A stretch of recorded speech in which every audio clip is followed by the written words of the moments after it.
Soubry. Thank you very much, Mr. Speaker, and it is a genuine honour to follow the honourable member for Redcar. And I've done it before. I've praised her and many other of her colleagues who sit along those benches, who represent seats that voted Leave, and yet through their leadership in those seats, by engaging with their constituents, being courageous and forthright in many instances, but listening and engaging in the debate, they have now come to the conclusion that the only way through this crisis is that this matter goes back to the British people. And, Mr. Speaker, it is a crisis of unprecedented levels. And in short terms, nobody, but absolutely nobody, not only in Broxtowe, but anywhere in our country, voted for the incredible and appalling mess that we are now in. On that point, yes, of course. I thank her for giving way. First of all, can I commend her for the position that she's adopted, which I know has come at some personal expense, and indeed the Honourable Lady for Redcar equally. But is she as angry as I am that those advocates of the hard Brexit, those people who led the campaigns that were fined many tens of thousands of pounds for lying and cheating during the campaign, are very rarely here to defend their views, but they are, from the safety of a newspaper column, quite happy to defend their views from there. I completely agree with my right honourable friend, and indeed I also observe that many of them sat in government in the most senior positions in government, but of course when the going got tough, found that life was much easier to leave those positions, fail to deliver, fail to live up to the responsibility that was placed upon them by their leadership of the Leave campaign. Mr. Speaker, I think certainly my constituents, if they're watching at home or reading the reports or in any event, just aware of the situation that we are sitting there absolutely aghast. I know I'm not alone. Other honourable and right honourable members to have had emails and letters from constituents who are worried. We've already heard about the availability of medicines or special food for their child in one instance because their child has a particular allergy, and whether or not it will come in the event of a no-deal Brexit. And yet there are members of the Conservative Party who sit on the benches opposite who actually look forward and welcome a no-deal Brexit. And that has to be said yet again, in the words of the Business Secretary, that would be the most ruinous of outcomes for our country. And that lack of certainty for businesses. I have a pharmaceutical company in Broxtowe that's just in my constituency. The honourable member for Nottingham South might want to claim it as well, because it's all about a line that goes down the car park. But I know she shares my concern. This is a real-life business that employs real people.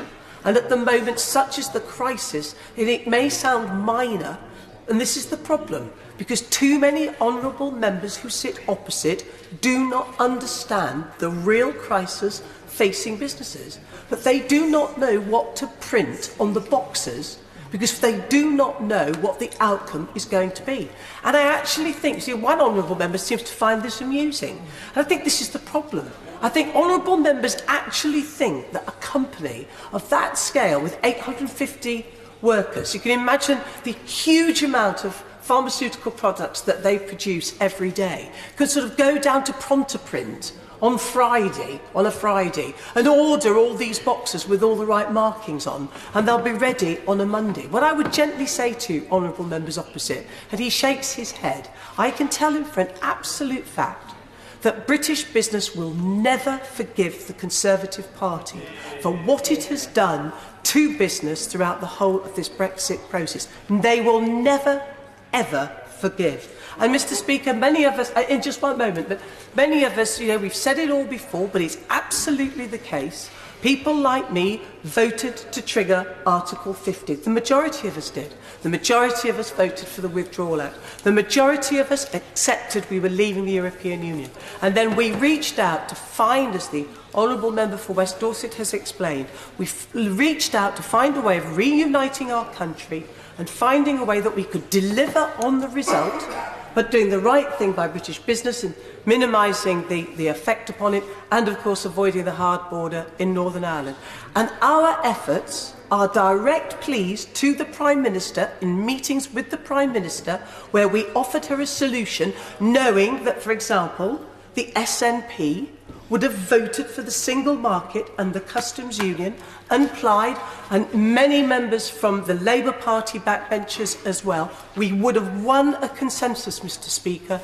Absolutely point blank refused to engage in that. And instead, this Prime Minister, who has led, it's the only thing on which she's led us to this terrible situation where she was dogmatic in laying down her red lines.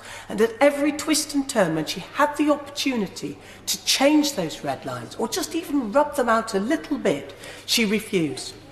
And I say to honourable members opposite, what is also spectacularly forgotten by almost all of them is that when we had the general election in June of 2017, over 30 Conservative members of Parliament in England and Wales lost their seats.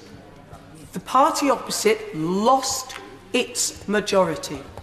There is no mandate for hard Brexit. And yet that was the perfect opportunity for the Prime Minister to abandon the red lines, seek to form the consensus that the country was crying out for, and yet again she absolutely refused to do it. And it ended up, Mr. Speaker, not just with people like me leaving the Conservative Party, and I represent many sensible, moderate, pragmatic One Nation Tories who are leaving the Conservative Party as they see it moving to the right, no longer the party of business and enterprise, no longer that One Nation conservatism that so many of us held so near to us.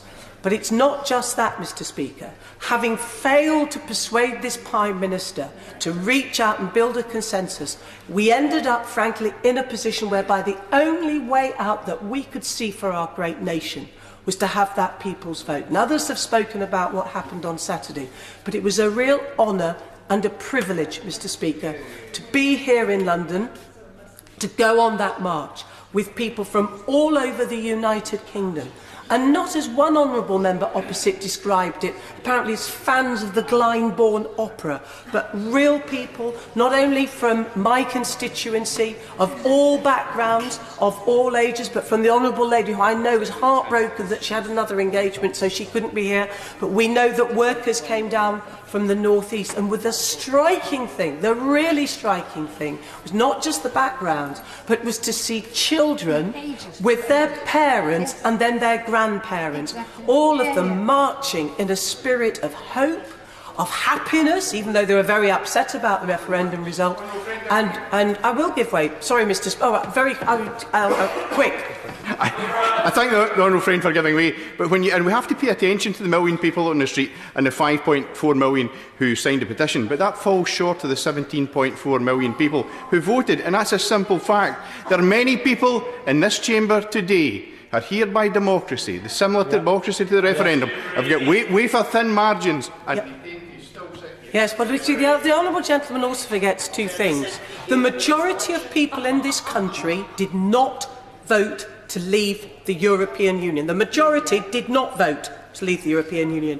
The honourable gentleman forgets this. As somebody who has one of the smallest marginal seats, smallest minorities, right? And the honourable gentleman, I don't know what his number is, but we have that competition. Let me tell the honourable gentleman this.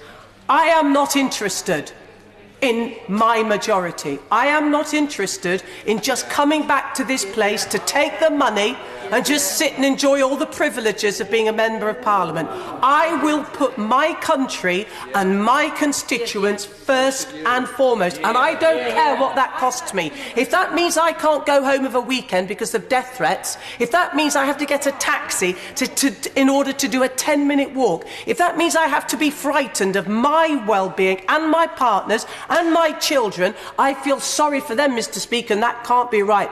But this is the biggest decision that this country has made since the Second World War, and we come to this place to represent our constituents and do the right thing by our country. It isn't about us. It's not about your party. It is about doing the right thing, and in this instance, the right thing is to get this back to the British people. There's no way out. I'm not taking any more interventions. Mr. Speaker will be even more cross with me. I am going to vote for the Amendment E, which I think it is, and A, South Derbyshire, the Honourable Lady's amendment and the Honourable Gentleman's amendment for West Dorset, and I would gently say to honourable members how important it is that we here now take control of this process, do the right thing, and make sure that the other thing that we do in all of it is actually heal the huge divisions that this ghastly Brexit has created. That's another huge priority that we have, as well as taking it back to the people. It's the only way forward. Thank you.